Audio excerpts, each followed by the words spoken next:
আসসালামু আলাইকুম রহমতুল্লাহ ওবরকাতুহু। সম্মানিত দিনী ভাই বোনেরা, আপনারা সকলে কেমন আছেন? আলহামদুলিল্লাহ, আল্লাহর রহমতে আপনাদের দোয়ায় আমি ভালো আছি। সম্মানিত দিনী ভাই বোনেরা, আমি আজকে আপনাদের সামনে পবিত্র হজের ফরজ কয়টি ও কী কী সে বিষয় নিয়ে আজকে আমি আপনাদের সামনে আলোচনা করার চেষ্টা করব ইনশাল্লাহ। পবিত্র হজের ফরজ হচ্ছে তিনটি।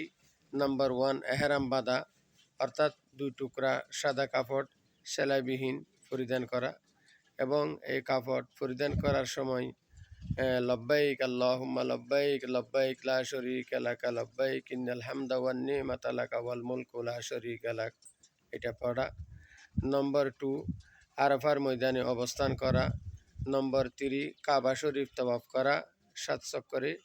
এবং এই কাবা শরীফ তাওয়াফ করার সময় লব্বাইক আল্লাহুম্মা লব্বাইক লা শরীকা লাকা লব্বাইক ইন্নাল হামদা ওয়ান নিমাতা লাকা ওয়াল মুলকু লা শরীকা লাক। আমি তলবিয়াটি আপনাদের সুবিধার জন্য আরেকবার বলি।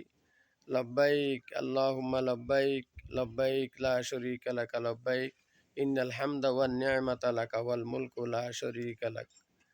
আজকে আমরা শিখতে পারলাম পবিত্র হজের ফরজ হচ্ছে তিনটি। 1 নম্বর এহরাম বাঁধা, 2 নম্বর আরাফার ময়দানে অবস্থান করা, নম্বর 3 কাবা শরীফ তাওয়াফ করা। ধন্যবাদ সবাইকে।